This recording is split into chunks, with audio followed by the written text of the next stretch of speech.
Ya, ya voy a empezar a compartir.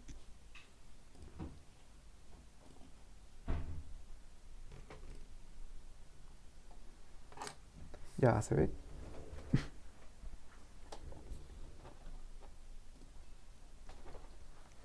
Perdón la tardanza que el OBS estaba mal configurado.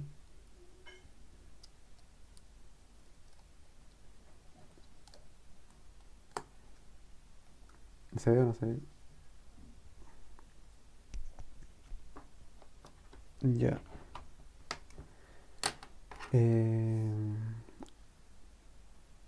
lo que toca hoy día es una clase de STL2. Vamos a ir con STL. A modo de recuerdo, antes vimos vectores, set, stack, queues. De queues creo también, que esos vimos.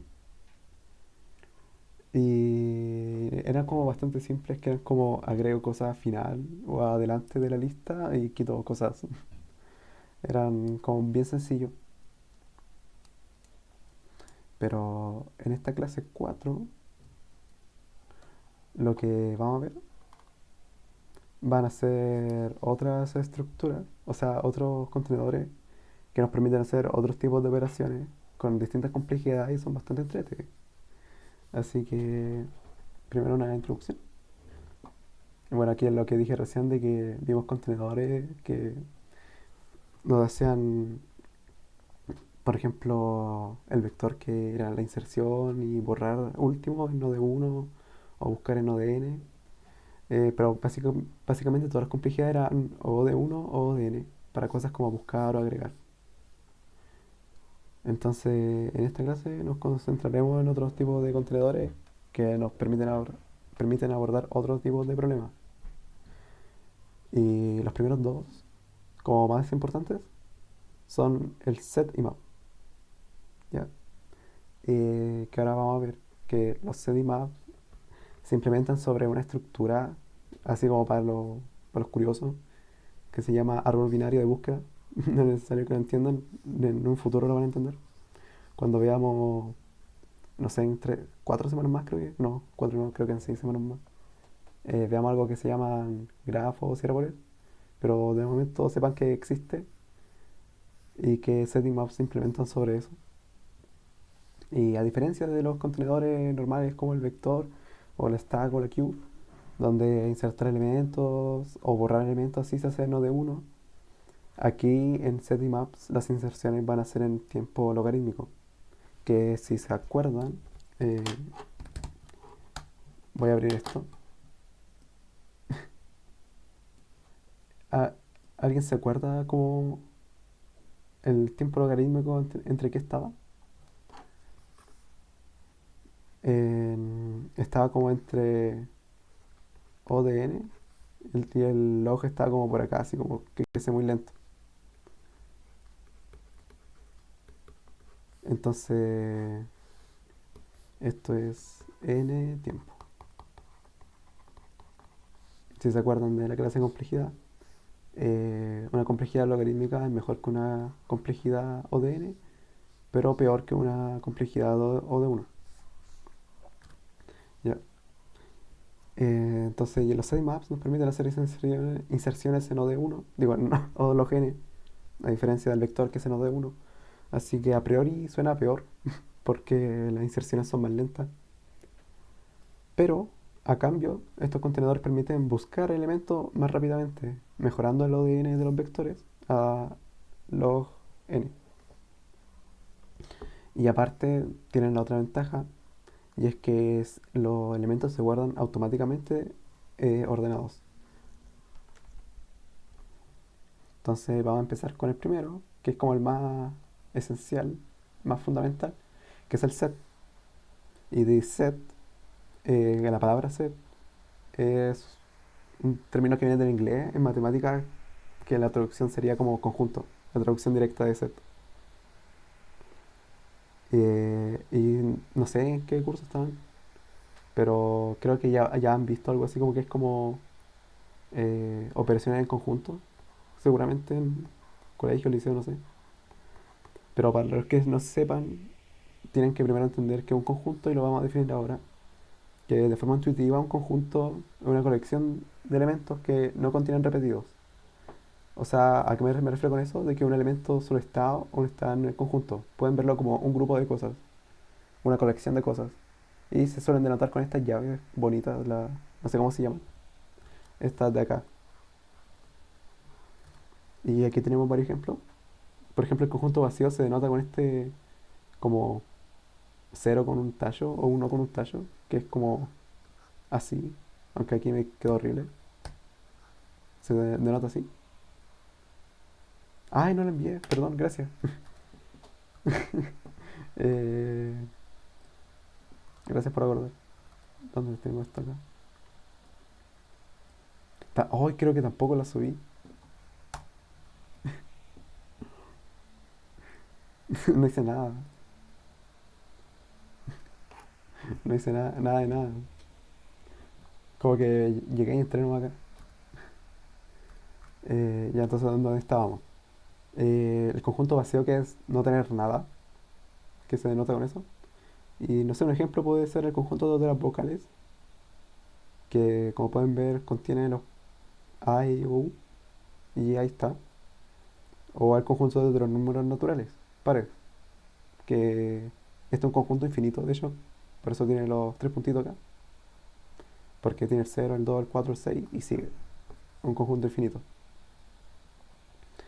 Y aquí como para que se note la diferencia, dos conjuntos son iguales, sí, solo sí. Contienen los mismos elementos en ambos. ¿A qué me refiero? Por ejemplo, en este conjunto de acá, son de la izquierda es igual al conjunto de la derecha porque ambos contienen los mismos elementos. Aunque aquí hay 4 veces el 10, como no le importan las repeticiones, sino como que el elemento esté o no. El 10 está en ambos, el 2 está en ambos, el 5 está en ambos, el uno está en ambos, el 24 está en ambos, por lo que son iguales. En cambio, este que está abajo son distintos, porque el 9 que tiene el conjunto de la izquierda no lo tiene el conjunto de la derecha. ¿Ya? ¿Se entendió conjuntos? Eso es como esencial para todo lo que viene ahora. Que es un conjunto, que es como una colección de cosas. Y, por ejemplo, podemos tener, se pueden hacer conjuntos de cualquier cosa, de hecho. Por ejemplo, un conjunto válido puede ser un conjunto de una carita feliz con una carita triste. Y esto también es un conjunto. O el conjunto de los días de la semana. Así de que lunes, martes. Y bueno, esto sigue hasta el sábado. Ah, ah, ah. Muévete. Hasta el domingo, perdón. Y esto igual es un conjunto. Entonces tengan en cuenta que la idea más que nada es como tengo una colección de cosas y el orden me da igual. Por ejemplo, este conjunto de acá es igual al conjunto de acá. Porque me da igual el orden, lo que me importa es que tienen los mismos elementos, que es la carita feliz y la carita triste. Entonces, volviendo a C++, a lo que no importa, existe el contenedor set con el que podemos definir conjuntos.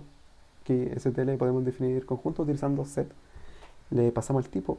Ya. Entonces, por ejemplo, podemos tener eh, un set de enteros y que esto se vería como guardaría números de la forma así como uno 2 3 4. Puedo guardar números en él o puedo tener un set de strings que es un conjunto de palabras. No estamos definiendo que es un conjunto, la definición de conjunto, como más matemática, por decirlo así.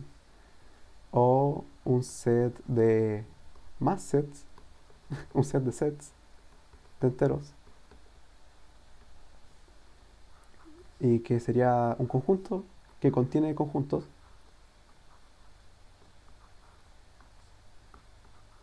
¿Ya? Entonces, en C++ podemos definir conjuntos con set. Y tiene todas estas propiedades de que los elementos no se repiten, por lo que si definimos un conjunto con set y decimos de que es igual al conjunto 1 1 por ejemplo, esto va, el set al final va a terminar teniendo esta forma, porque no va a repetir. Entonces ya los sets en C++ se encuentran ordenados por defecto. Porque están ordenados por defecto es por cómo funciona esto de que están construidos sobre eso que se llama árbol binario de búsqueda, pero no nos importa de momento, solamente que sepan que están ordenados por default y nos permiten y no permiten elementos repetidos, como habíamos dicho, por lo que si los recorremos con un iterador, veremos los elementos en orden creciente. Eso podemos como probarlo al tiro. Se probó. Como, veamos un ejemplo de un set. Ay, ¿qué estoy escribiendo?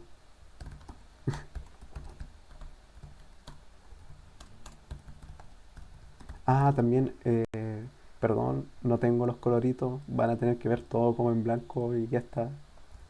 Porque hace poco, ¿cómo decirlo? Cambié el sistema y no me he dado el tiempo de configurar el vídeo. Entonces, no sé si no le molesta ver como todo en color blanco, sin coloritos lindos.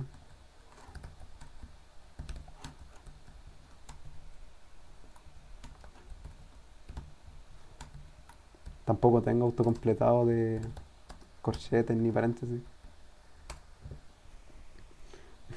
Entonces, o sea, más que nada es como drama para mí porque tengo que andar colocando paréntesis todo el rato yo a mano. Me pasé de bien. Sí, estoy grabando, ¿cierto? Sí. Sí, es que me aburrí, en el sentido de que llevaba ya muchos años con él. Dije como ya quiero algo estable y de bien. Ya, pero volviendo. Vamos a hacer un set de enteros. Se llama A y va a contener, por ejemplo, el uno, el 5, el 4, el 2, otro uno, otro 2 y un 6. Y si lo recorremos con un iterador, ahora vamos a ver por qué tenemos que hacerlo con un iterador. Aunque podemos usar este for each de auto, que va a ir por sobre todo A. Esto funciona. Ay, vamos a ver que se va a imprimir en orden. Ah, por eso no mandaba, tenía el bloquear mayúscula.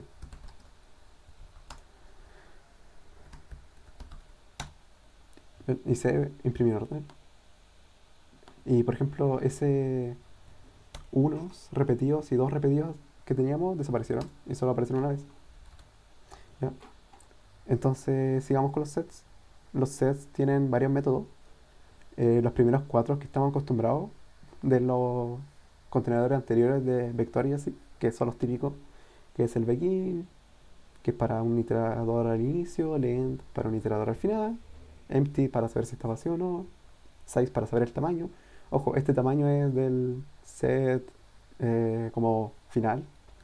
O sea, de que a este, si le preguntamos el size de este A, no va a decir 1, 2, 3, 4, 5, 6, 7. No va a decir 7, sino que va a decir, creo que eran 5 los elementos que habían, o 4. Y aquí viene lo que me importa. El insert, que es añadir un elemento al set, se hace en tiempo logarítmico. El erase, que es para borrar un elemento, también en tiempo logarítmico. Y de hecho aquí está la gran diferencia con vectores. El erase en un vector, borrar un elemento como arbitrario, nos tomaba tiempo lineal, ODN. Aquí el log, que es más rápido. Y aquí otra cosa importante, el find en un set es en tiempo log y el count para saber cuántas veces aparece un número es en tiempo log. De hecho este count solo va a retornar o 0 o 1 porque como no se repiten, va a decir no hay ninguno o hay uno. Eh, Aquí una aclaración. En, en el anterior de STL que vimos, el find y count lo vimos como funciones aparte. O sea que podíamos hacer find de, por ejemplo, no sé, supongamos que tenemos un vector b. Si se acuerdan, podíamos hacer de que find de b.begin le pasábamos los iteradores de inicio y final. ¿Se acuerdan de esto, cierto? Le pasábamos los iteradores de inicio, el iterador de final y el elemento que queríamos buscar. Elemento. ¿Se acuerdan de esto, cierto? Espero que sí. Y esto corría en tiempo lineal porque iba a revisar todo el vector hasta encontrar el elemento y después te retornaba un iterador. ¿Ya? Este find, que nosotros llamamos como una función, por decirlo así, es un find genérico. O sea, ay, se me pierde la pizarra. O sea, este find es como genérico. Y si nosotros a este find le pasáramos un set, seguiría siendo en tiempo lineal. Porque va a ejecutarse sobre este find como genérico que básicamente revisa todo. Pero los sets tienen un método que es el find.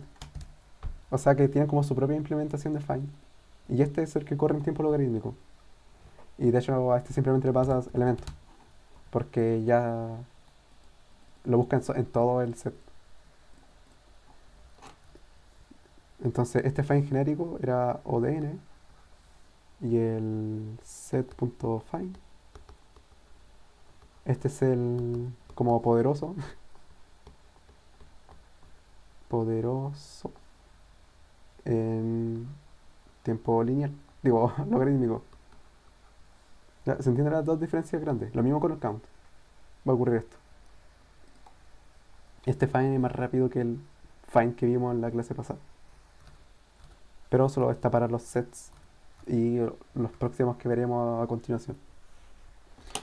Y entonces ya se entiende todo con set. Esto es como lo único que tienen que saber de set. Que es como forma de definir conjuntos y esta operación en tiempo logarítmico. Y ahí termina. Es como, esto es todo. No tiene como mucha complicación en el sentido de que es bien general.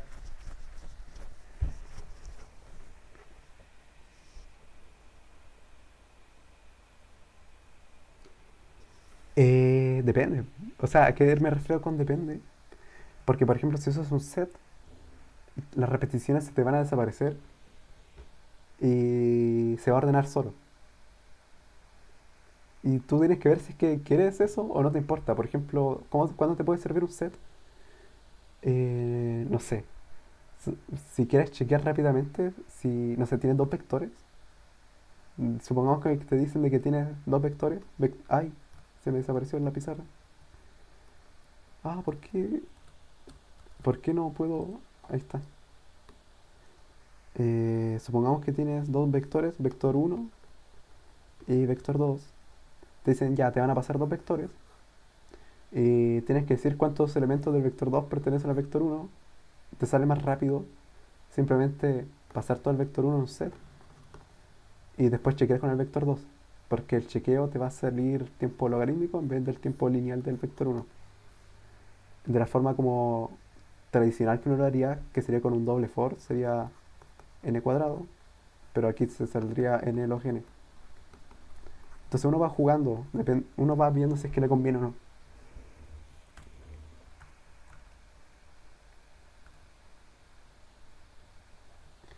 Entonces creo que no hay más dudas con el set. Y vamos a ver un ejemplo. Por ejemplo, aquí te hacen un set que tiene el 5, el 1 y el 8.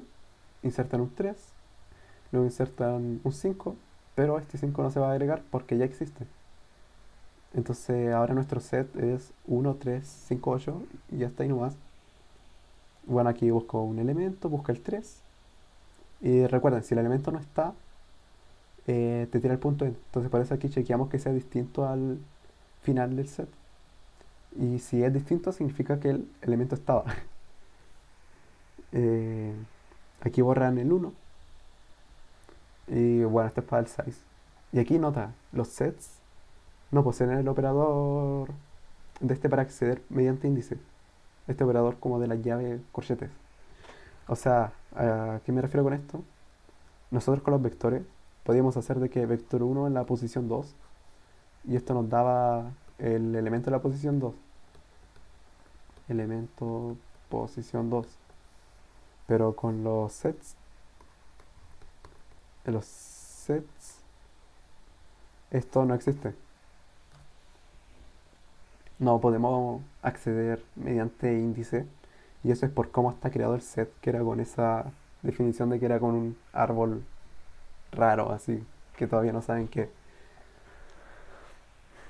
Entonces ahora pasemos a otro contenedor bastante similar al set, de hecho, que es el map, o mapas, como la traducción.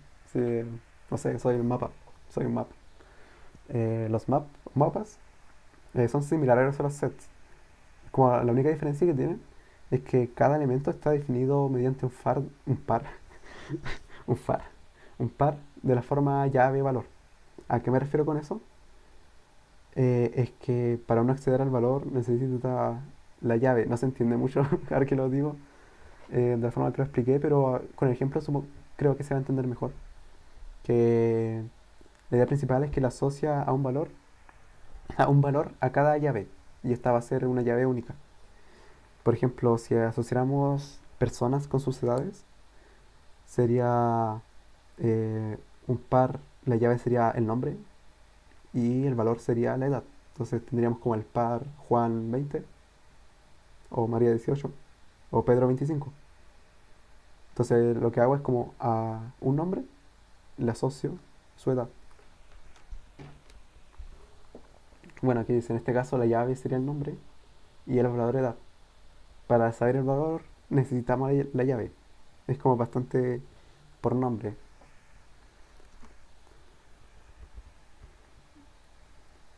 Bueno, en C++ los maps se definen utilizando map. Y aquí le tenemos que pasar dos parámetros, que es el tipo de la llave y el tipo del valor. Entonces, por ejemplo, en este caso de nombre, edad, ¿qué, qué debería ser nuestro mapa?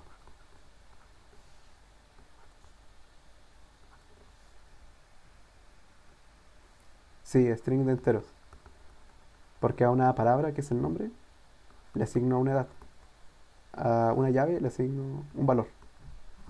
Entonces esto es llave y el tipo del valor.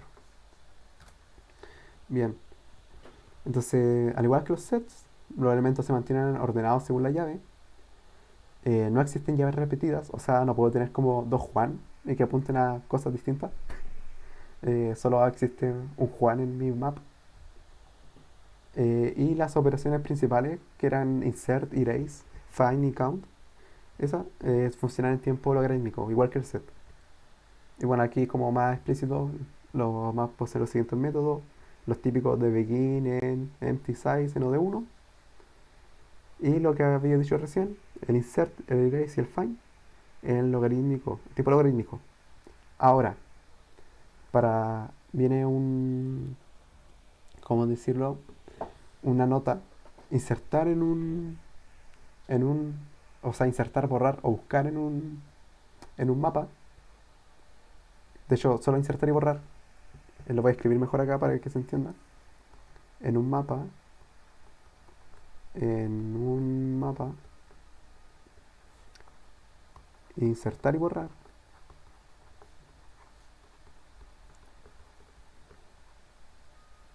No, solo insertar. Ah, pero me estoy confundiendo solo. Voy a. Perdón. Debí. Me confundí yo solo. Erase.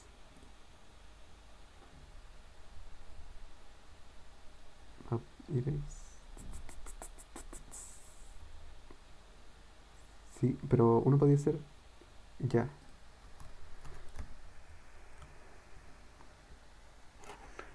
Es- ya me acordé. El insertar, nosotros le tenemos que pasar un par. ¿Por qué le tenemos que pasar un par? Porque el elemento del inicio, el punto first del par, va a ser nuestra llave. Y el punto second, va a ser el valor. Del valor. Y este es llave. Entonces, insertar, le tengo que pasar un par. Le tengo que pasar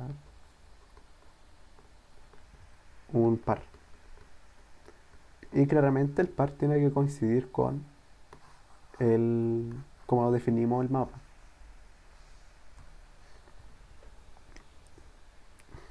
Bueno, aquí está el erase, le podemos pasar solo la llave y la borra. Y el find también busca una llave. A diferencia de los sets, los más pasivos en este operador de como corchete. Y no le pasas como la posición, sino que le pasas la llave. Entonces accedes al valor asociado a una llave en complejidad logarítmica. Esto es importante. Hacer este operador es tiempo logarítmico, no de uno.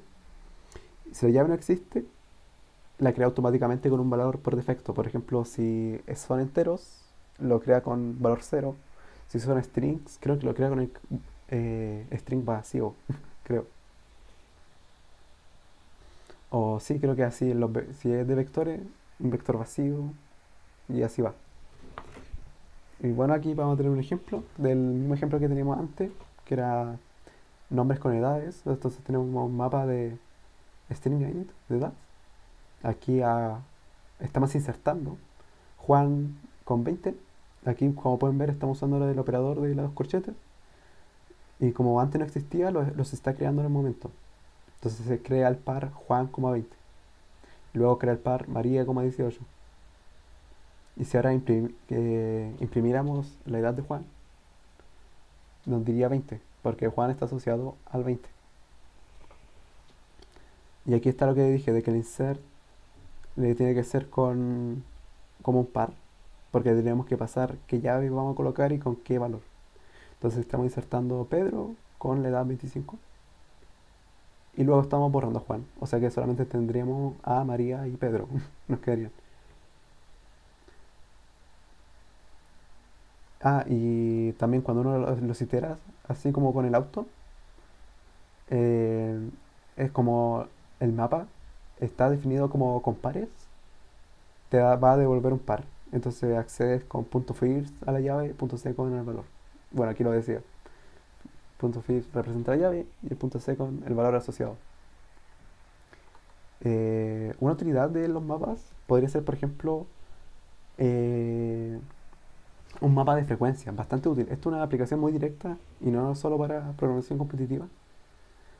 Y es que cuando uno quiere contar cuántas veces aparece algo, por ejemplo, si tengo un vector así como enorme, que es como, no sé, 1 1 7 8 1 7 8 9 1 10. Si podemos crearnos un mapa a medida que lo vamos recorriendo, que sea cuántas veces aparece un elemento. Y al final terminaríamos con un mapa que sea como 1,1 2 3, que significa que el uno apareció 3 veces. 7,2, que significa que el 7 apareció 2 veces. O 8,2, 9,1, 10,1. Y podemos usarlo, esta como idea de mapa de frecuencia, no solo para enteros, sino como para vectores de strings o más cosas, o caracteres. Entonces es una aplicación bastante directa y es como la primera que no se le ocurre para que podría ocupar un mapa, que es como contar cosas. O por ejemplo, si tienen como que simular una votación de una elección, pueden ir así como ya el primer voto fue para tanto, fue para, no sé, eh, a Renato, ya a Renato le sumo uno. El segundo voto fue para Daniela, le sumo una a Daniela. Y así va. Entonces, todo quedó claro con Map, que es como esta idea de tengo un valor llave y la asocio a otro valor. ¿Ninguna duda con Map? ¿Ninguna? Tengan, díganlo ahora porque esto es como lo importante. O sea, como los dos esenciales son el set y el map. Y los restos que vamos a ver son como bien opcionales. Entonces, la gracia es que lo entiendan bien. Eh, Parece que no hay más dudas, entonces voy a aprovechar de sacar la screenshot de la asistencia.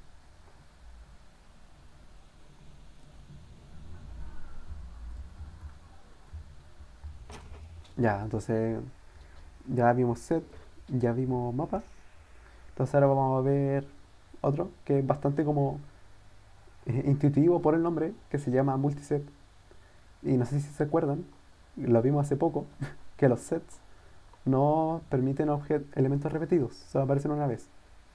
¿Qué les intuye la palabra multiset?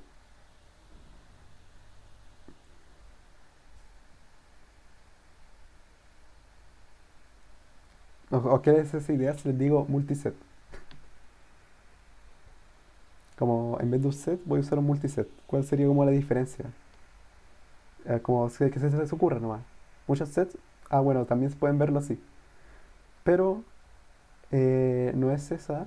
La diferencia es que los multisets son contenedores muy similares al set, con la diferencia es que permiten almacenar elementos repetidos. ¿A qué me refiero con eso? De que como en el set tú tenías que los elementos no se repetían, por ejemplo, este es un set, pero multiset puede ser como el uno uno uno uno y este es un multiset, te diría, por ejemplo, que el tamaño sería 4 porque lo está contando como por separado. Puede tener los elementos repetidos y van a existir por separado, por decirlo así. Entonces, bueno, el multiset mantiene las mismas operaciones que el set, de inserción, búsqueda y eliminación de elementos en tiempo logarítmico, y también van a seguir manteniendo ordenados los elementos. Bueno, la única diferencia, como diferencia al momento de implementar, es cómo funciona el borrar elementos. Y es que cuando nosotros con el set utilizábamos erase, simplemente lo borraba porque aparecía una vez. Pero aquí, como aparecen varias veces, se divide en dos casos distintos. Si al erase le pasamos un iterador del elemento, borra únicamente el elemento del iterador. Sí, eso, el elemento al iterador que le pasamos. Entonces borra solo ese. Pero si al erase le pasamos un elemento en sí, borra todas las ocurrencias de ese elemento. Entonces, por ejemplo, en este multiset que nosotros tenemos acá, de puros unos,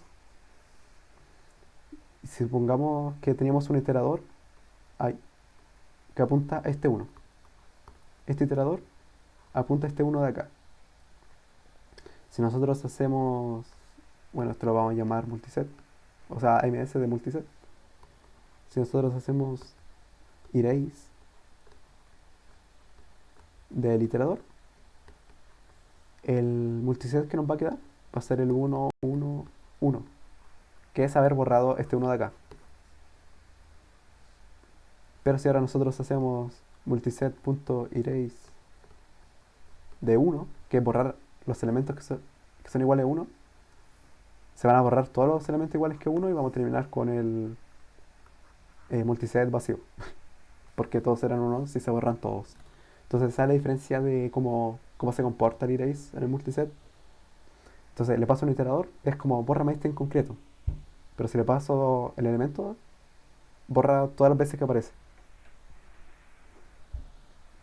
Y bueno, aquí un ejemplo, tenemos el multiset 5155, le agregamos el 3, entonces ahora tendríamos multiset 13555, el find del 5, o sea, en un iterador que va a ir alguna posición del 5, no sé si esta del find te va a pillar la primera, alguna de estas, cualquiera, y borramos ese 5, entonces ahora van a quedar dos 5, porque se borró solo uno. Pero si ahora si borramos el resto de 5, solo queda uno 3. Todo claro con multiset, bastante como directo de set, solo que nos permiten tener múltiples veces un mismo elemento. ¿Sí? Ya, y eso es como todo, todo en la guía. Y como bonus, pero que no es tan como necesario, tampoco se les pido que se lo aprendan. Un bonus, existen unas cosas que se llaman un ordered set y map. Creo que también hay para el multiset, pero dejémoslo en estos dos para, o si no va a ser muy densa la clase. No, de hecho aquí mismo lo digo, que esto lo escribí yo. No andaremos mucho en esto, pero un ordered set y un ordered map, de hecho su nombre va de no ordenado. Set no ordenado y map no ordenado.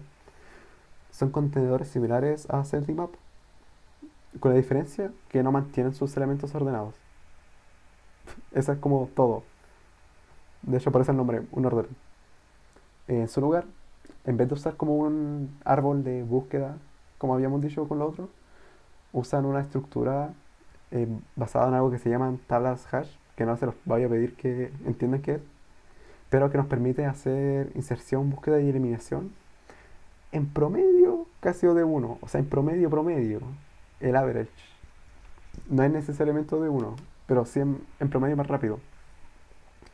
Pero tiene sus diferencias de que, como dijimos, no mantienen orden. O sea que si los recorremos nos va a decir cualquier cosa. Bueno, las operaciones son más rápidas. Bueno, esto ya lo dije. No sé por qué lo puse aquí. Y bueno, se declaran de la misma forma que los set y maps, solamente que es con un ordered barra baja. Un ordered set, un ordered map. Y se comportan similar, por decirlo así. Pero no les voy a pedir que se lo aprendan, así por eso lo dejé como bonus, así que vamos a quitar esta diapo. Y eso sería como todo de hoy. ¿Alguna duda? ¿Alguna duda de sets, maps? ¿No? ¿No? Ya, entonces, recapitulando, recapitulando. ¿Qué vimos en la clase uno? La primera clase, ¿qué hicimos?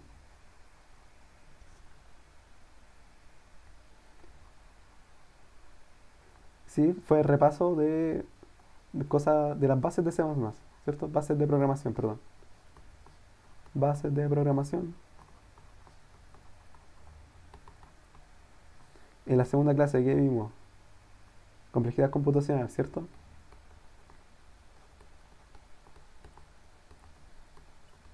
Complejidad, y ahí lo voy a dejar, ¿no?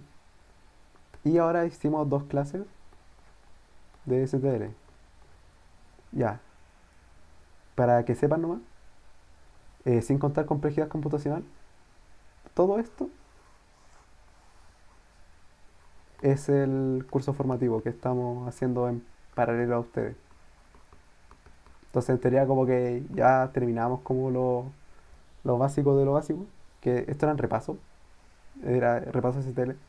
Entonces, ya vimos todo el formativo, siéntanse como orgullosos, saben harto. Tengo compañeros de U que saben menos que ustedes, no es broma. Esto es todo el formativo.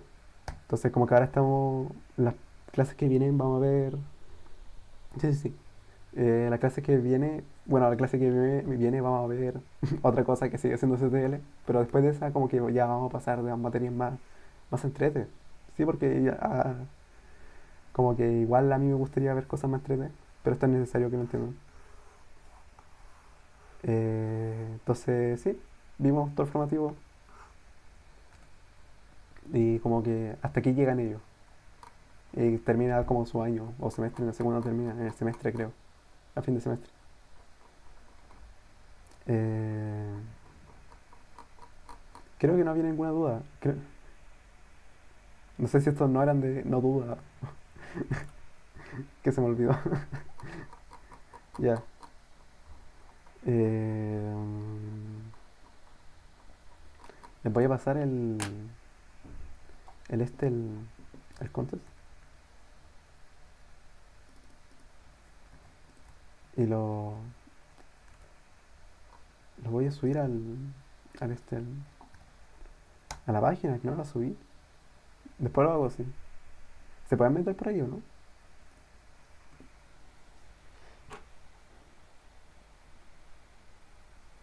Sí, sí, pasa. Pasa, pasa. De hecho, perdón, pero mira, normalmente, como ha sido las últimas 4 clases, yo hago la guía, como que preparo la guía, lo que vamos a ver. El Nico prepara los problemas. Bueno, en este puse un problema yo, pero creo que el Nico se pasó un poco. No, pero no tengan miedo. O sea, si no les sale, tienen para pensar en toda la semana. Vean el lado positivo, no sé. Pero creo que se pasa un poquito con los problemas. Yo puse uno fácil por lo mismo, así de ya por el último. Este facilito, para que lo saquen.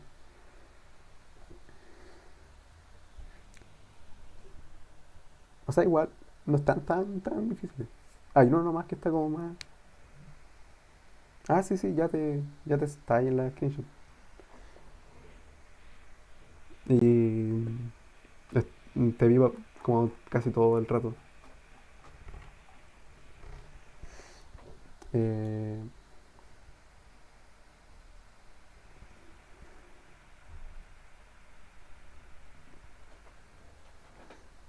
sí, igual en programación competitiva la gracia es que los problemas no sean evidentes y que uno se cabecee así como, se golpea contra la pared. Ya, pero ¿se pudiera entrar o no? Al contest lo mandé por recursos hasta aquí.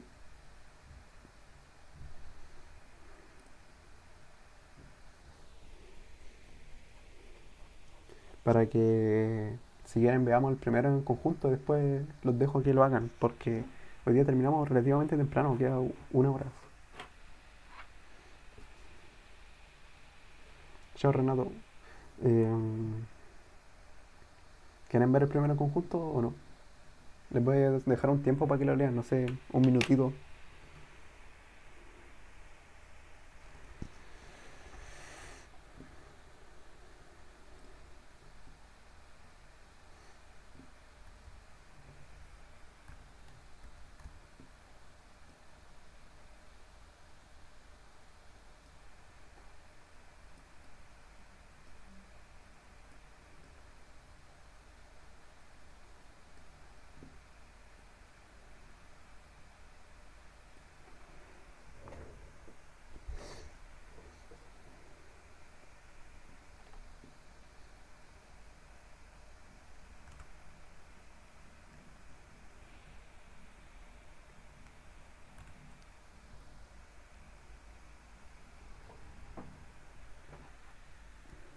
Ya, Shai, sí, igual.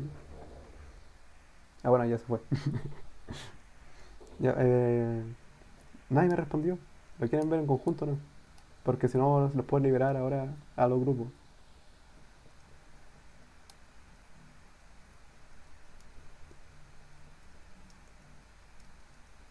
Ya, pero solo el primero. Para que, como queda 1 hora, lo hagan el resto del tiempo ustedes. Veamos el primero. Eh, el viaje de vuelta.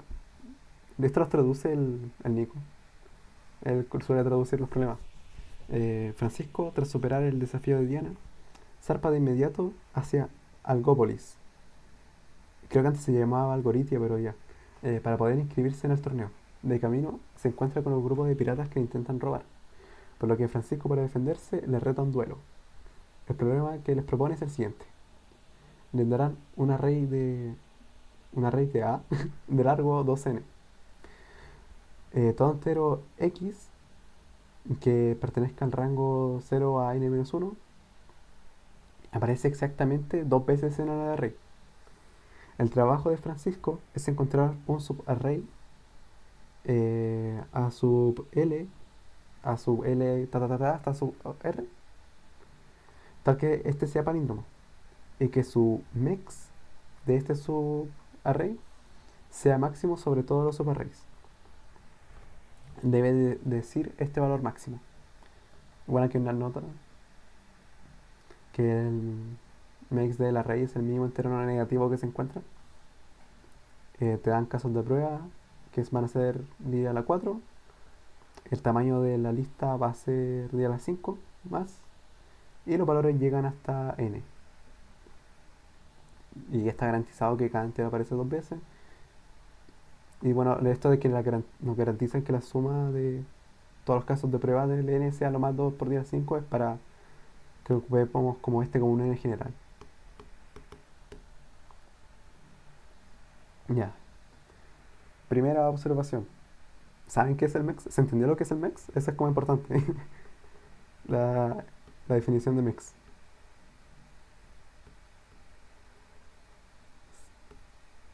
¿Saben lo que es el MEX?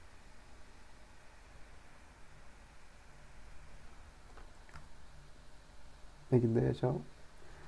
Ya, pero ¿se entendió lo que es el MEX?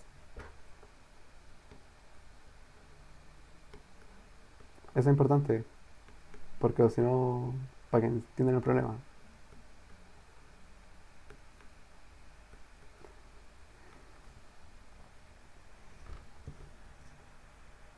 Sí, es el natural menor. Entonces, ¿cómo se vería? Por ejemplo, el MEX de 0, 1, 3 es 2, porque entre este lista de números, el entero, o sea, el natural menor que no está es el 2. O el MEX de 0 es 1. O por ejemplo, si tenemos el MEX de 0, 1, 2, 3, 4 es 5.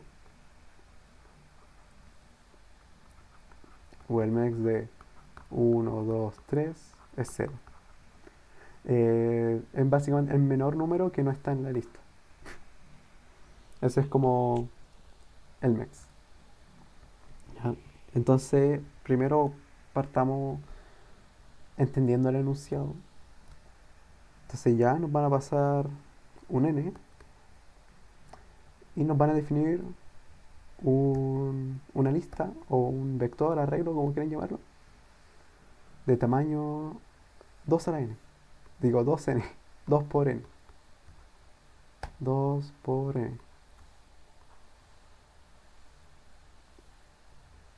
Y lo que va a ocurrir es que este va a contener números que van desde 1 hasta n, bueno, 0, de 1, 0 hasta n, y en el que cada número va a aparecer dos veces, y solo dos veces. Entonces vamos a tener dos veces un 0, dos veces un 1, dos veces un 2 por acá, no sé, dos veces un 3, y así va a ir.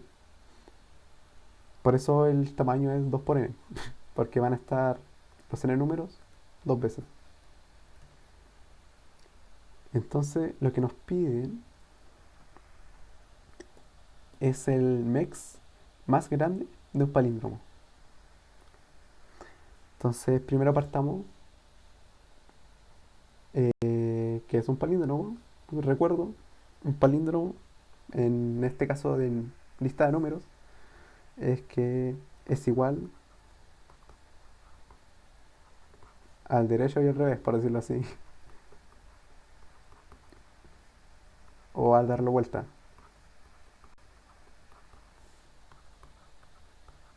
Vuelta. Entonces lo que vamos a hacer nosotros es como ver un rango, porque al final un superarray va a ser como un rango dentro de este arreglo, que sea palíndromo, y queremos saber que entre todos estos rangos, cuál es el mayor MEX. ¿Y cómo podríamos abordarlo?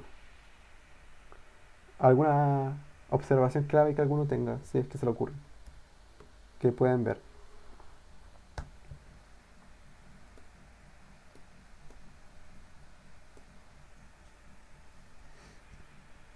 alguna observación clave. Por ejemplo, eh, ¿cuál es el max mínimo? O sea, ¿cuál? No, ¿cuál? Esa pregunta no.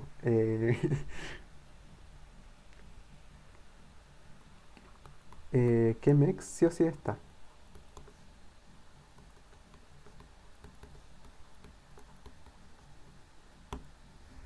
¿Qué valor de max de esta operación max sí o sí va a estar?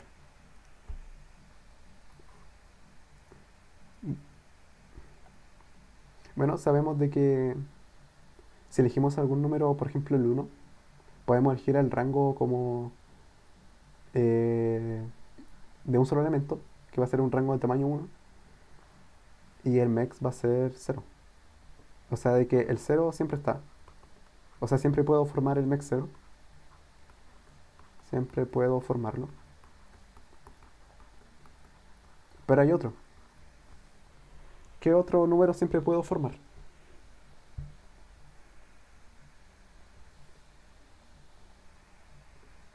Si lo pueden ver.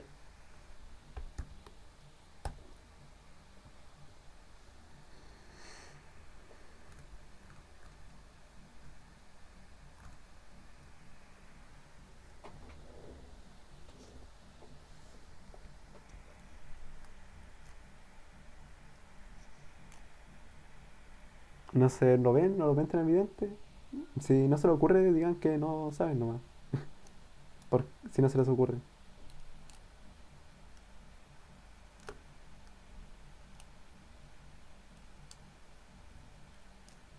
Ya. Bueno, vimos de que el cero siempre puedo formarlo.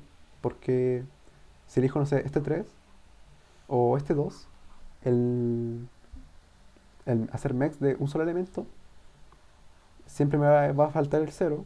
Entonces este va a ser el mínimo. Pero ¿qué pasa si elijo el cero?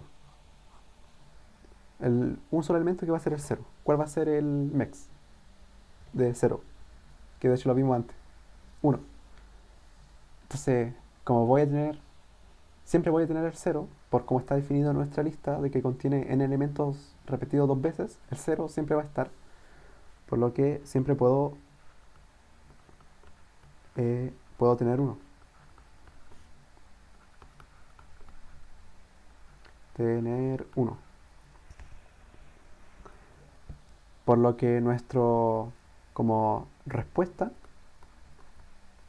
ay, sí o sí va a ser mayor o igual a uno. ¿Sí o no? Esto es como bastante evidente por lo que vimos antes. Eh, entonces, si queremos que nuestra respuesta sí o sí, o sea, sabemos que va a ser mayor que o igual que uno, bueno, esto quiere decir de que nuestro palíndromo que podemos formar va a contener al cero. ¿Se logra entender eso? El palíndromo que vamos a formar va a tener cero. El palíndromo que maximiza el max,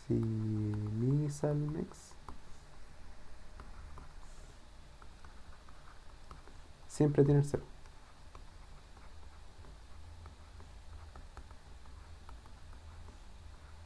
¿Se entiende por qué? O sea que el cero sí o sí va a tener que estar en el palíndromo. Porque si no estuviera, el max sería cero, pero puedo formar otro palíndromo que es mayor, que sería elegir solamente el cero. ¿Se entiende?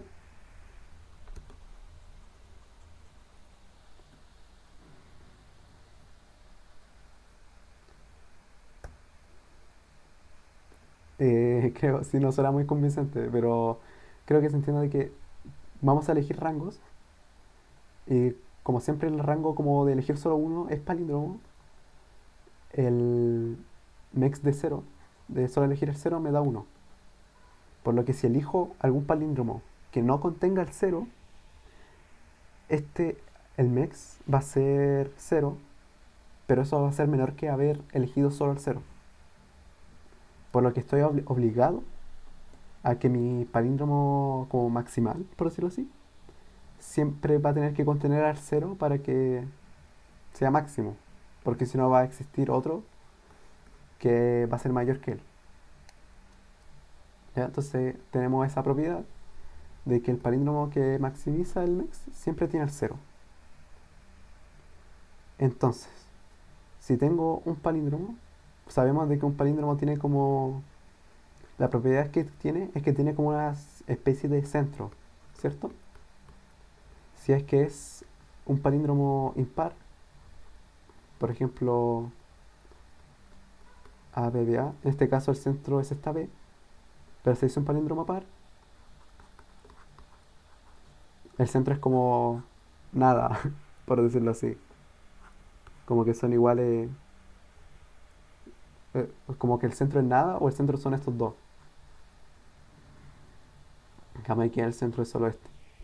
¿Ya? Entonces nosotros vamos a tener un palíndromo y vamos a tener solamente tres casos con el cero. Porque ya sabemos que el cero va a ser parte del palíndromo, entonces tenemos tres casos. Tres casos. Ya. Primero que nada, vamos. Ahí. Vamos a tener tres casos. ¿Qué pasa si algún cero es de un palíndromo? ¿Cierto? Vamos a tener este caso. De que. Primer caso. Primer caso. Un cero es centro.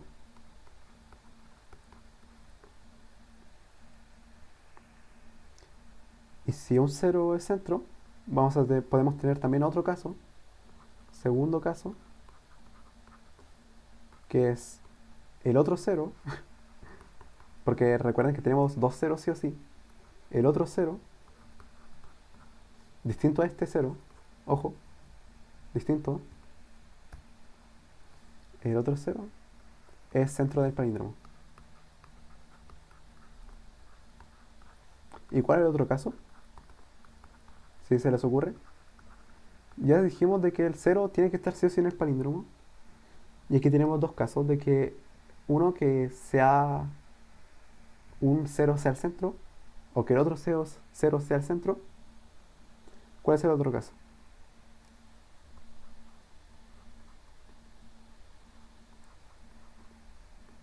¿Que estén a los costados? Sí, que sean parte de en algún...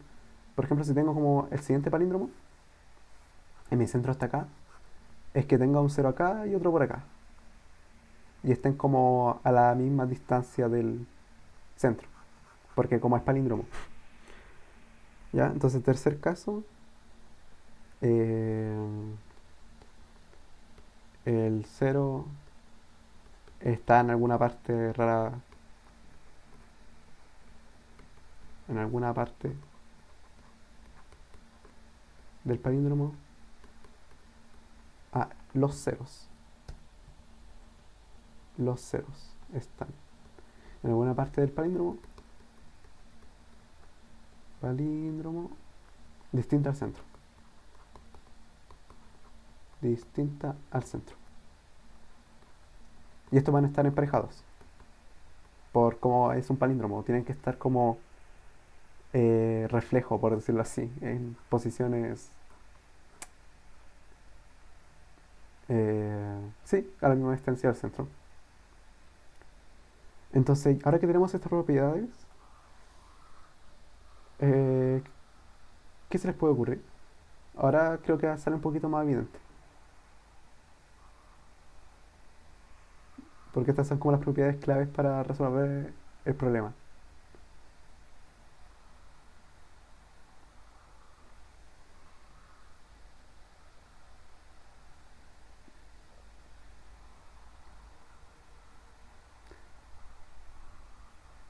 Si es que alguien se quiere arriesgar, no sé.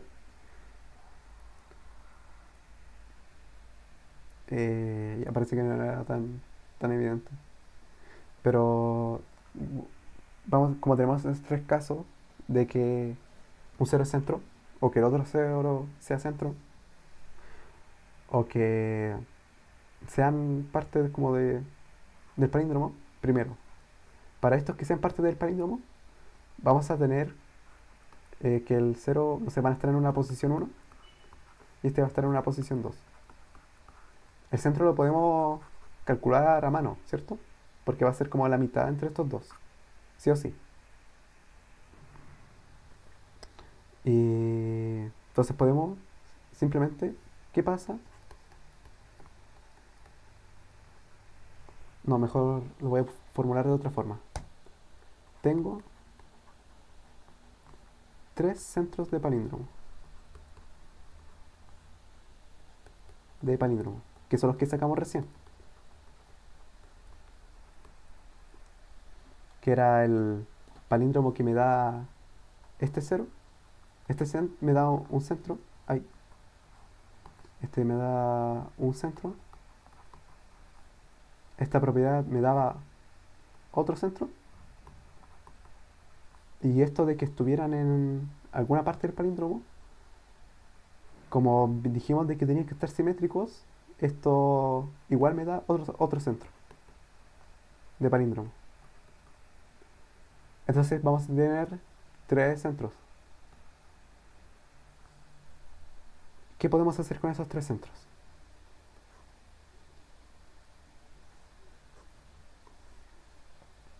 Sí, vamos a tener nuestro listo.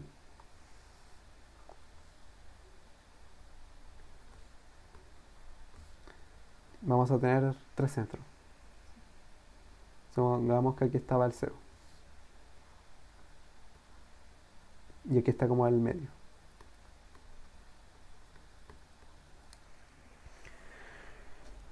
Ya. Ya sabemos que si o sí nuestra respuesta, en nuestro palíndromo de respuesta, va a ser alguno de estos palíndromos. ¿Qué podemos hacer con nuestros centros?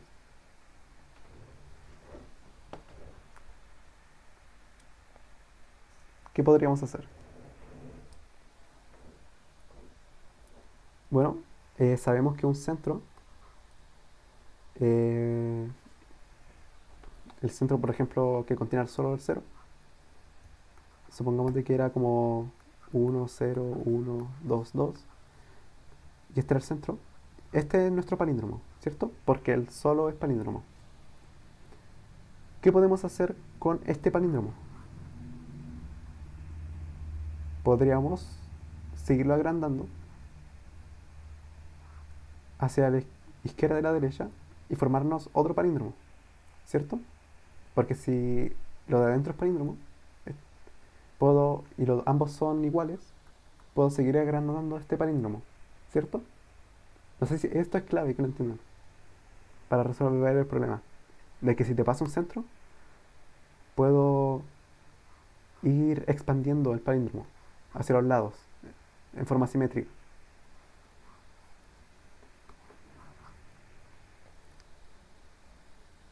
Entonces, ¿qué puedo hacer?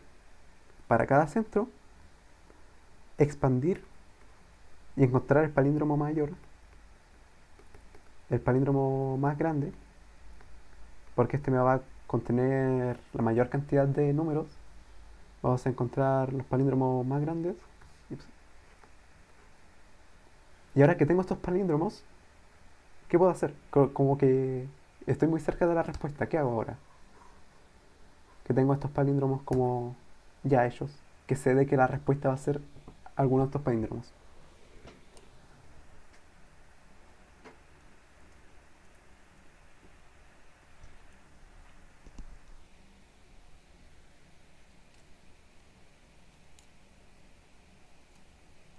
Si a alguien se le ocurre, ya tengo estos palíndromos.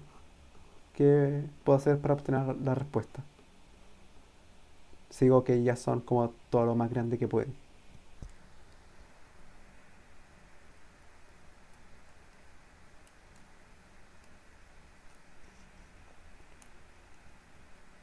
Bueno, puedo chequearlos a mano, calcularle el MEX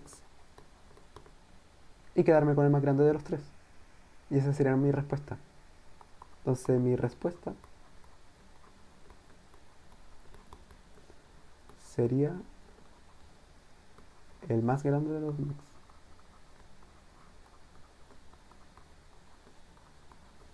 de los mex. ¿Se entendió más o menos? Sé que está medio confuso de entender, pero a grandes rasgos lo que estoy haciendo, como sé de que mi palíndromo sí o sí tiene que tener al cero, lo estoy dividiendo en tres casos, de que algún cero sea centro, o que sean parte del palíndromo y no sean centro.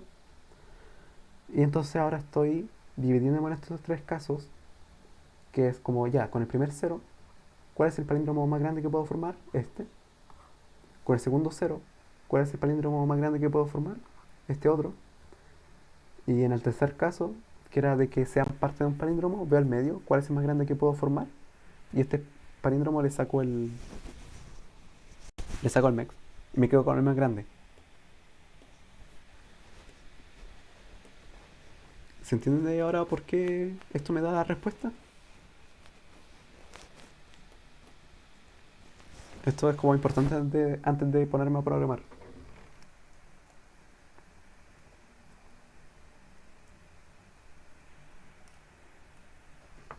Por favor, si no entienden, díganme que, no sé,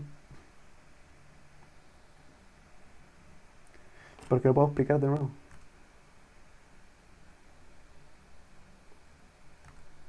Luz, Daniela, ¿entendieron?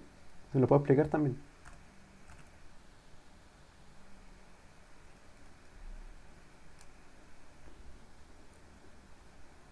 Que sé que está medio confuso. O sea, como estoy obligado a que mi palíndromo contenga el cero, lo voy a ocupar para decir cómo empieza el palíndromo desde acá y lo expando hasta que sea el más grande.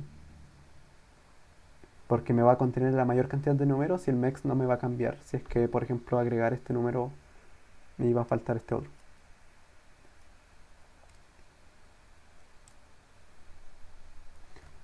Voy a ver el caso de prueba si es que alguno se puede. Como 1 2 0 3 3 0 2 1. Capaz con el caso de prueba se entiende. 1 2 0 3. Ay, 3 0 2 1.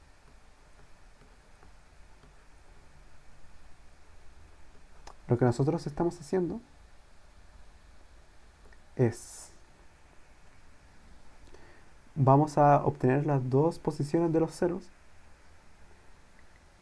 y vamos a decir ya, ¿cuál es el palíndromo más grande que puedo formar con este cero? Si me pueden responder, usando este cero de centro. ¿Cuál es el palíndromo más grande que puedo formar?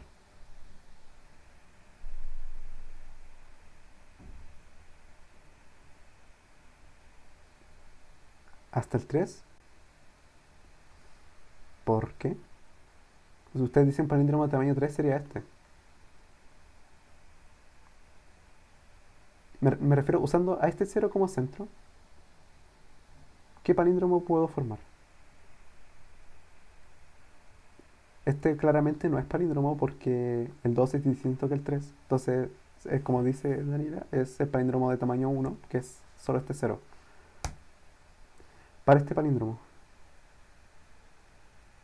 digo, para este cero, ¿qué palíndromo puedo formar? El palíndromo más grande usando este cero de centro. Uno también.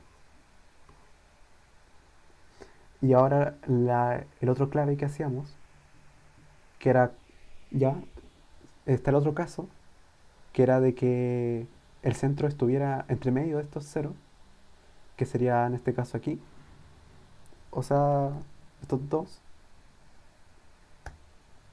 Ahora, ¿cuál es el palíndromo más grande que puedo formar? Usando a estos dos de centro.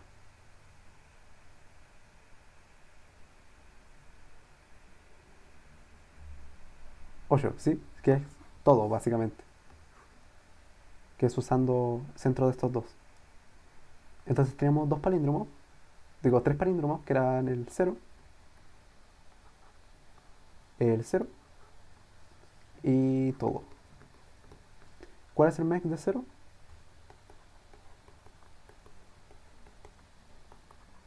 uno. Y el mex de todo esto, que sería como lo mismo que hacer mex de 0, 1, 2, 3, 4. Nos quedamos con el más grande que es 4 y esta es la respuesta. ¿Ahora se entendió? Creo que ahora sí se entendió con el ejemplo. Faltaba eso nomás, creo.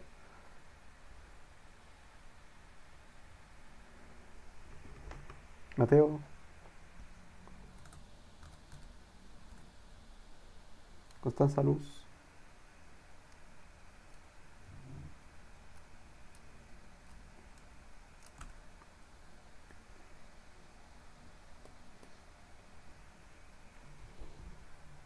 Ya, aquí viene la clave. Esa es la pregunta. Primero programemos, o sea, que me respondan si es que lo entendieron o no. El resto. Ya. Antes de ponernos a programar, me importa que hayan entendido esto. ¿Ya? Que parece que sí.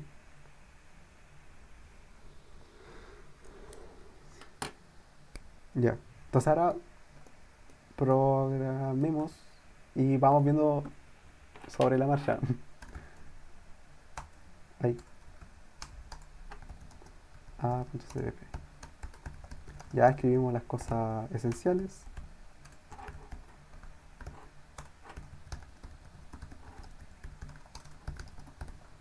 Ahí.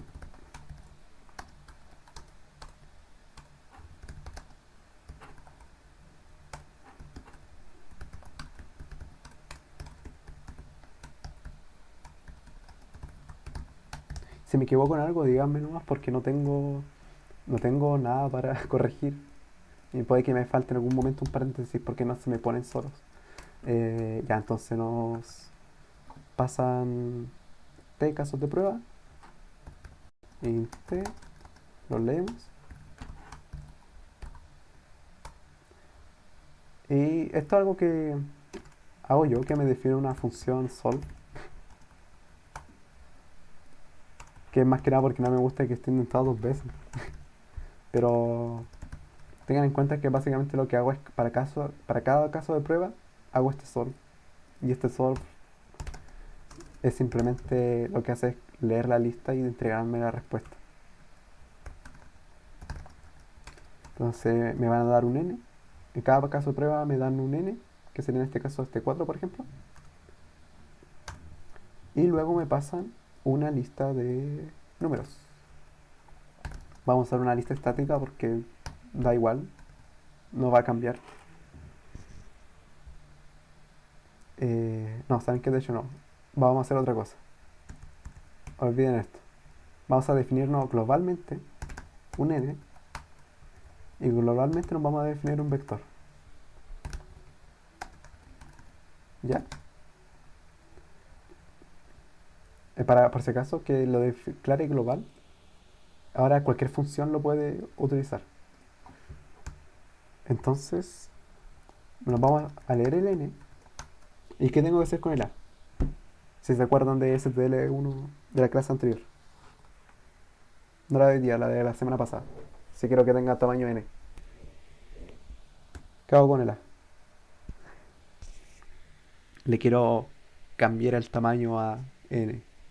Si se acuerdan.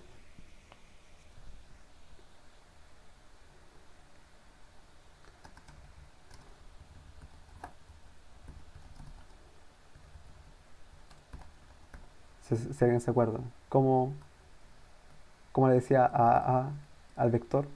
¿Qué tamaño tener?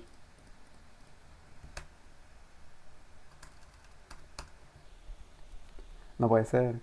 Lo vimos en la clase pasada. Ya puede que no se acuerdan, pero era con punto resize. Que es hazme que sea de este tamaño. Y ahora leo los valores.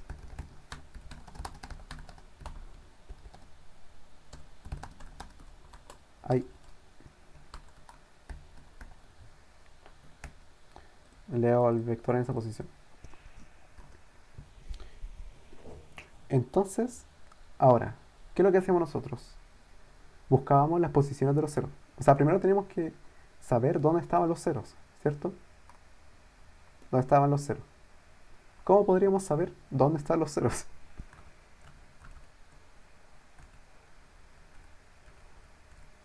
Ahí se me perdió la terminal. Ahí está. Sí, buscándolo tal cual. Entonces, bueno, podríamos usar el find, pero busquémoslo linealmente. Nos vamos a declarar un posición uno, posición 2, que nos van a decir dónde van a estar los ceros. Y lo vamos a recorrer linealmente. Si, hay, si ese valor en esa posición es cero, entonces posición uno va a ser igual a la posición en la que estaba el cero y termino acá. Entonces ahora tengo la posición del primer cero, el cero más a la izquierda. Para el cero más a la derecha puedo hacer lo mismo. De un i que parte en posición más uno, que es la siguiente. O sea, lo que estoy diciendo acá, lo que voy a hacer. Ay, se me pierde la pizarra. Esta. ¿Y por qué? Oh, desaparece. ¿Por qué desaparece? No sé, pero lo que estoy haciendo es que tengo la lista. Con un for pillo el primer cero. Y con otro for veo solamente esto de acá. Entonces con este segundo for voy a hacer eso. Y menor que n. Más. Y esto es pos 1, más 1. Había faltado el uno. Y hago lo mismo que antes. Si, y si la posición está al cero, entonces pos 2 va a ser igual a esta posición. Y llego hasta acá nomás. Ya tengo las posiciones de los ceros. ¿Qué me falta ahora? Hacer todo esto que dijimos de los casos de caso uno el cero es centro, caso 2 el cero es centro y caso 3 el cero es centro. Ya. Y aquí voy a hacer algo que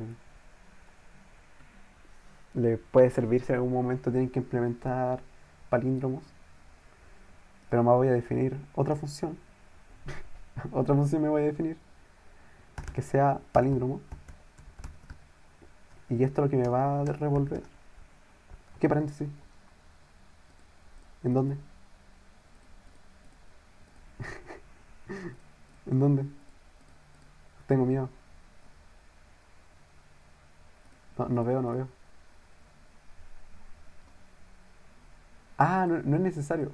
Perdón, es costumbre mía. Si el for, después lo que viene es solo una línea, lo puedes obviar.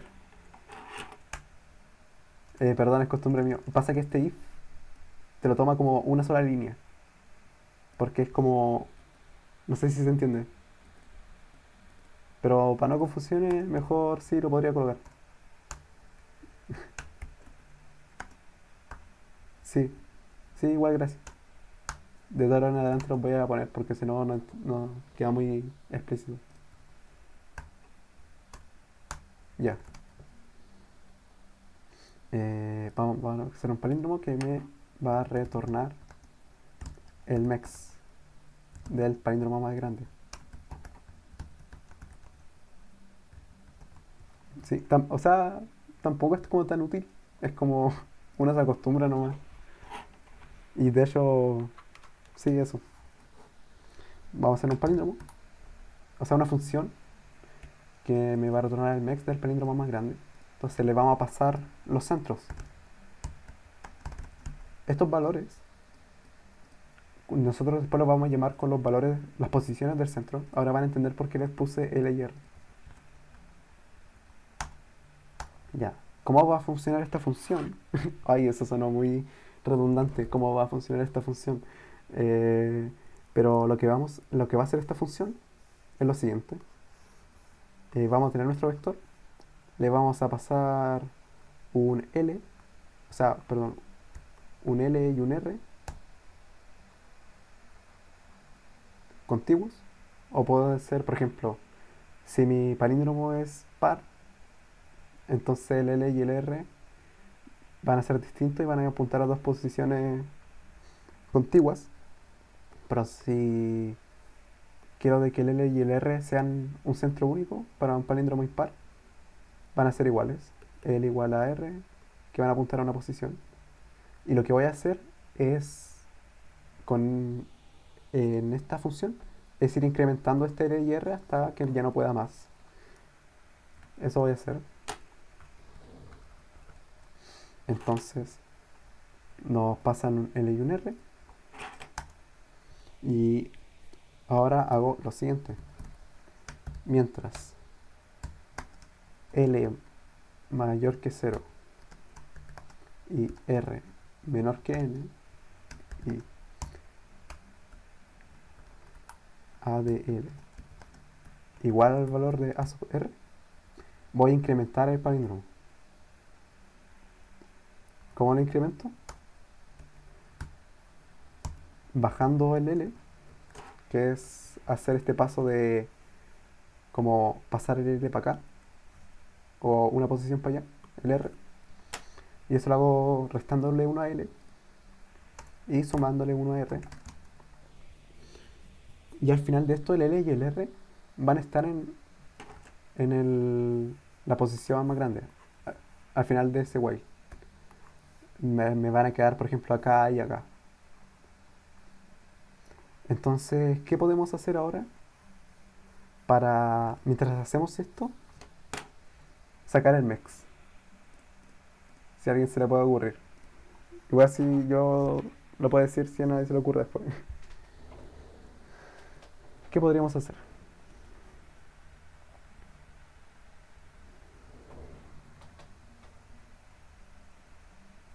Podríamos, como, no sé, a medida que vamos agregando elementos, irlos guardando en alguna parte, ¿no? En algo que después nos sirva saber en un set, sí. ¿Por qué no serviría en un set?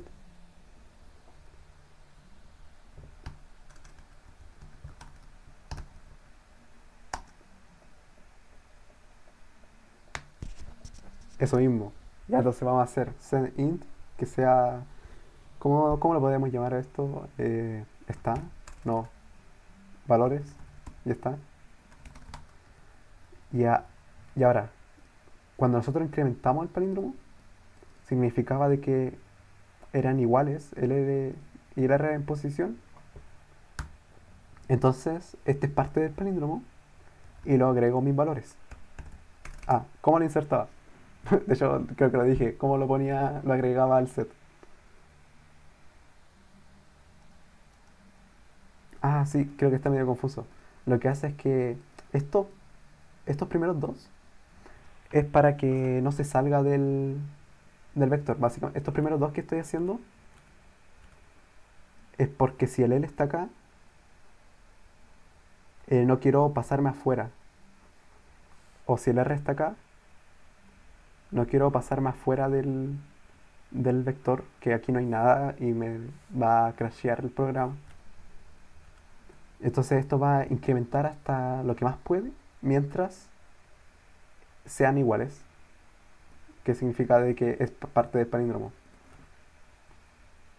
Que sería, por ejemplo, si tengo un palíndromo que aquí va A y aquí BC,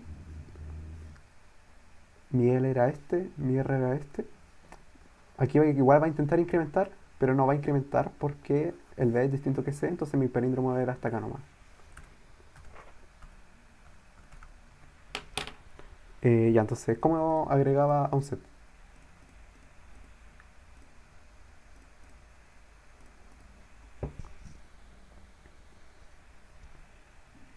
Que lo vimos hace unos pocos minutos.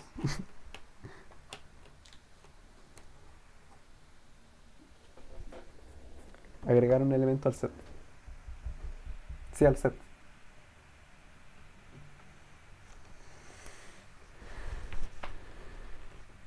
Sí, con punto insert, que es insertar un elemento. Entonces agrego ahí, el número que había. Puede ser L, R, da igual, como son iguales. Pueden ser cualquiera. Lo voy a agregar. Entonces ahora valores va a contener al final de este while va a contener algo de este estilo. Así como que valores va a ser algo como 0, 2, 5, pongámosle. Depende de la situación. De hecho, un while lo puedes escribir como un for. O un for lo puedes escribir con un while, como un while, si haces lo siguiente. Si esto los dejas vacío, como el inicializador y el final, esto pasa a ser un while, por decirlo de cierta forma. Bien chistoso. Ya, pero vamos a quedar con un set como de este tipo que va a contener los valores. Entonces ahora podemos ir buscando secuencialmente si es que un elemento está o no está. Entonces vamos a hacer for y desde 0 hasta n. Ya. ¿Cómo podíamos saber si es que un elemento no estaba en la lista con el find?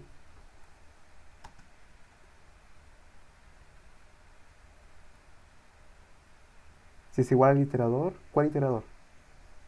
¿Qué iterador? ¿A qué iterador lo comparamos? Eh, Queremos que nuestra lista no está en el set, perdón.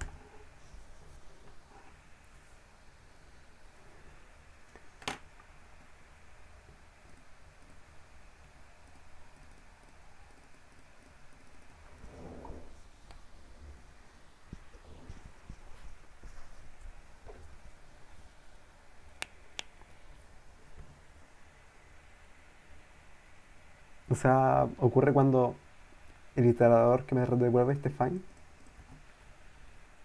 es igual al valores.end. Porque si se acuerdan, cuando el find no lo encontraba, aquí tenemos, bueno, esto parece un array, pero supongamos que este es el set, ya mejor así. Este es nuestro set, lo va a buscar, no lo va a encontrar y me va a apuntar a este espacio de memoria, que es el punto end. Entonces, si el iterador que me devuelve el find es igual al punto end, significa que no está en el set. Y si no está en el set, ¿qué hago? Significa que este es el mex, ¿cierto? Entonces retorno a este número. Y ahora, si este for termina y en ningún momento y estaban todos los valores, ¿cuál es el mex?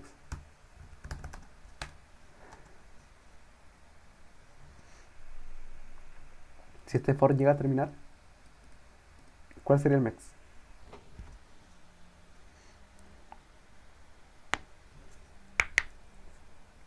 Y no, porque el i solo está dentro de este for.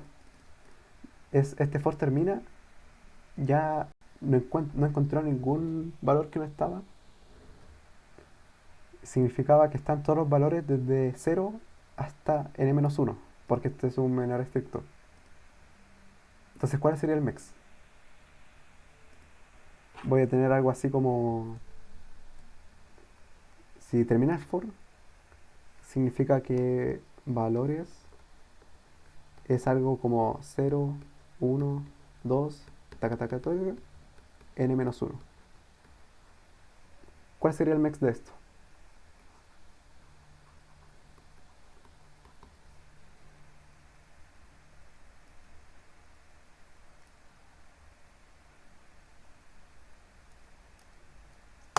Uy.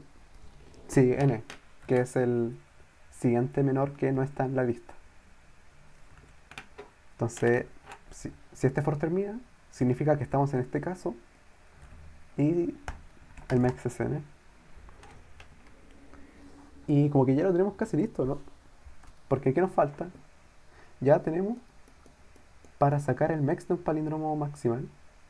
Entonces ahora simplemente nos falta comparar que estos tres palíndromos, los mex que nos devuelven, sacar el mayor, ¿cierto? Nos queda como lo más fácil.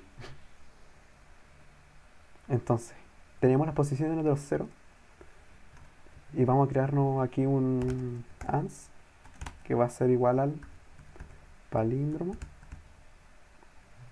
De hecho lo voy a llamar mex palíndromo para que se entienda más. Mex palíndromo para el primer cero. ¿Cómo sería? ¿Qué parámetros tengo que poner acá? ¿Qué argumentos? Perdón.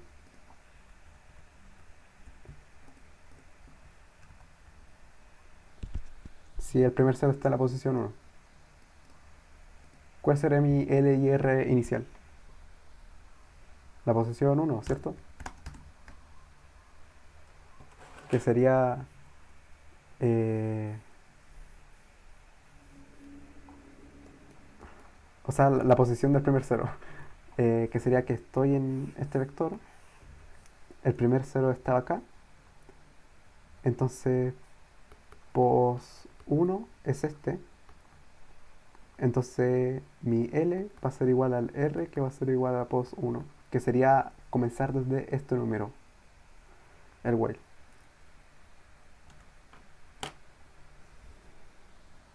¿Ya? Entonces esto nos va a devolver el mex del palíndromo más grande de como de haber hecho este cero.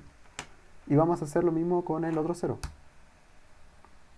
Entonces podemos hacer un truquito, que ans va a ser igual al máximo entre lo que ya teníamos y el mex palíndromo para el otro cero. ¿Cuál sería? Pos 2, ¿cierto? Que sería hacer lo mismo que hicimos acá, pero con el segundo cero. Entonces tengo un as que le asigno este valor y ahora saco el máximo entre lo que ya tenía o este nuevo valor. ¿Y cuál me falta? Ya tengo haber empezado de este cero, haber empezado de este cero. ¿Cuál es el otro que me falta? Haber empezado desde este medio. Sí, exacto. Ya, y ahora viene algo que es como raro, no raro. Si sabemos que, no sé, este está en la posición, el primer cero está en la posición 2, 3, 4, 5, 6, 7,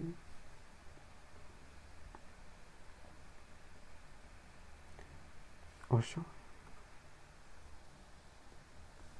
Ya, si el primer cero está en la posición 2 y el segundo cero está en la posición 8, ¿cuál sería la mitad? El de la mitad. El 5, ¿cierto? En la posición 5. Bueno, estas son las posiciones del arreglo. Sería el de la posición 5. ¿Cómo podemos saber el elemento de la mitad? Con el promedio. Pero es medio raro este promedio porque 8 más 2. Ah, no, de hecho sí, 8 más 2 es 10 y dividiendo a 5. Pero, ¿qué pasa si es que nuestro segundo cero fuera el 7? En este caso, tendríamos dos centros, ¿cierto? Porque para que esto sea palíndromo, estos tienen que estar a la misma distancia. Y este 7, eh, tengo que forzar de que estos sean los centros. No sé si se entiende, de que si el palíndromo, si la diferencia aquí va, o sea, si el palíndromo es par, voy a tener dos centros. Digo, si es par voy a tener dos centros, si es impar voy a tener un centro. Y sabíamos de que para el par basta simplemente con el promedio, que en este caso era para el 8 el promedio era 5 y este sería el de la posición de la mitad. Pero si mi elemento fuera 7, me importan estos dos. ¿Ya? Para eso lo que podemos hacer, tenemos que para los pares, mi mitad, que voy a llamar mid, era pos 1 más pos 2 dividido en 2. Esto es división entera, por si acaso, no sin decimales. Pero con los impares nos pasa algo raro, que es que le importan dos, no solo uno. Vamos a tener dos. Y nuestras dos mitades va a ser, o sea, pos uno más pos 2 dividido en 2 y pos uno más pos 2 más uno dividido en 2. Ya, aquí viene lo raro. ¿Por qué pasa esto? Porque al hacer división entera, al ser impares, este número me va a tirar un número A, pero al sumarle este uno en este otro, va a pasar a ser como par, por decirlo así. Y este me va a tirar un B y van a estar contiguos. En nuestro arreglo van a ser A, B, van a estar al lado. Esto no sé cómo explicarlo de otra forma y que se entienda. Pero esto nos da las posiciones contiguas. Estos dos. Y de hecho esto funciona lo mismo para los pares, así que esto da igual. Porque si nuestro número palíndromo posición iba a ser par, palíndromo par, hacer esto de acá y esto de acá, como estamos haciendo división entera, van a ser iguales. Si es que el número es par. Entonces hagamos eso. Vamos a tener eh, mid uno, que va a ser la fórmula que hicimos acá, que era pos uno más pos 2 dividido en 2 y mid 2, que va a ser pos uno más pos 2 más uno dividido en 2. Y ahora comparamos el ans con el máximo de la que ya teníamos y hacer mex del palíndromo en estas dos posiciones. Y ahora tendríamos la respuesta en ans. Y simplemente la devolvemos. ¿Se entendió lo que estaba ocurriendo aquí de cómo calculamos la mitad? Ya. Entonces aquí retornamos. Y esto debería dar. Porque ya hacemos como todo necesario.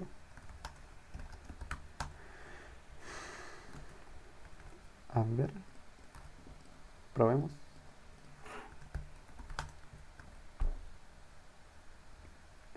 ¿Qué pasó? ¿Qué hice? Hice algo mal. Eh,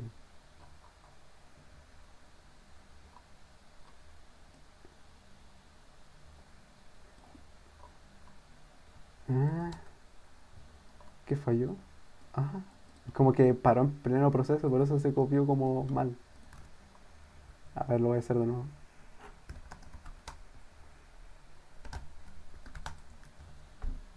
Esto me pasa por... Ya, a ver, debuguear. ¿Qué es lo que ocurrió? Ni yo sé qué pasó. Eh, le molesté.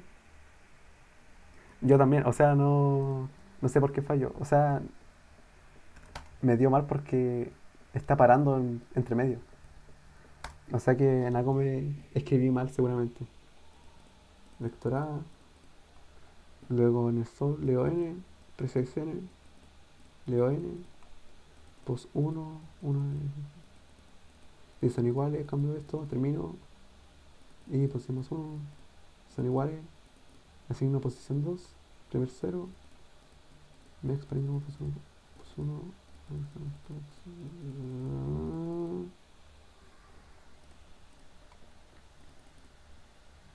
no lo veo. Perdón, pero no lo veo. ¿Qué es lo que está pasando? ¿Aló? Llamen a Dios. Mayor o igual que cero, R menor que N. Invalores, lo agrego. Sí, distinto. Igual, retorno N. Permiso, yo puedo hacer lo siguiente, como soy profe. Esto lo escribí yo, así que es lo mismo.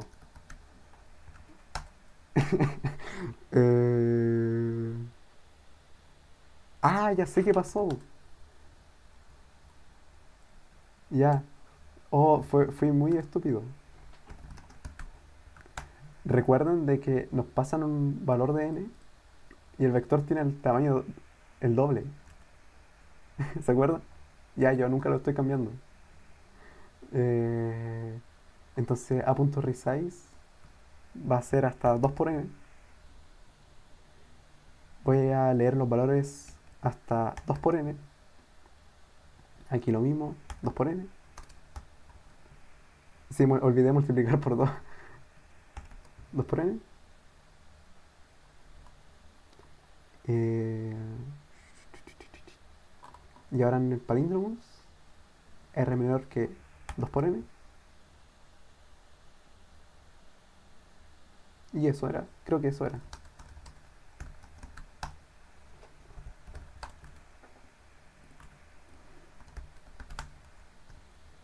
Nos da 4 2 1 1 2 3 que está bien. Ya, ¿cuál es la complejidad de esto? Digamos, la complejidad de todo lo que estamos haciendo.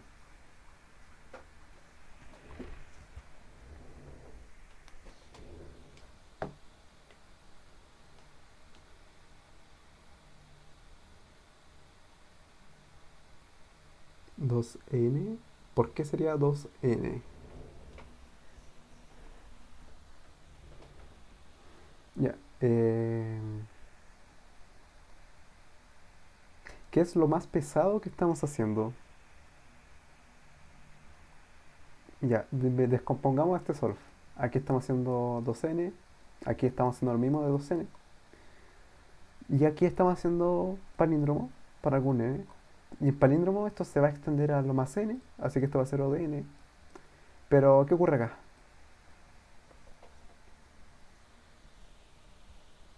¿Qué ocurre con esta parte?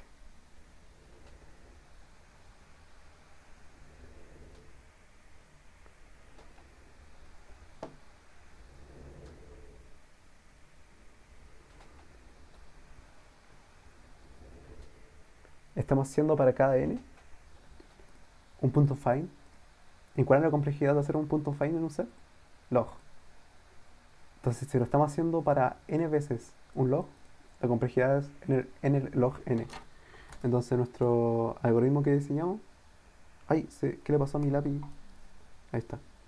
Es O de n log n. Y esto es 2 por 10 a 5, así que sí pasa. ¿Confiamos y lo mandamos?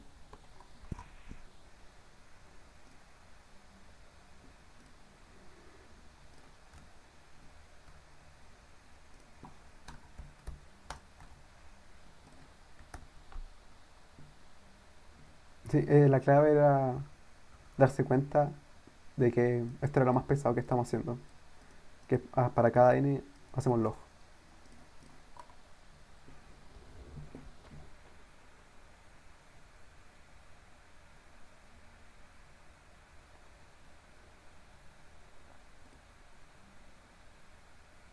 Y dio suerte. Yay. Y no pensé que me iba a tardar mucho. De nuevo, siempre me pasa que al final nunca pueden hacer problemas ustedes.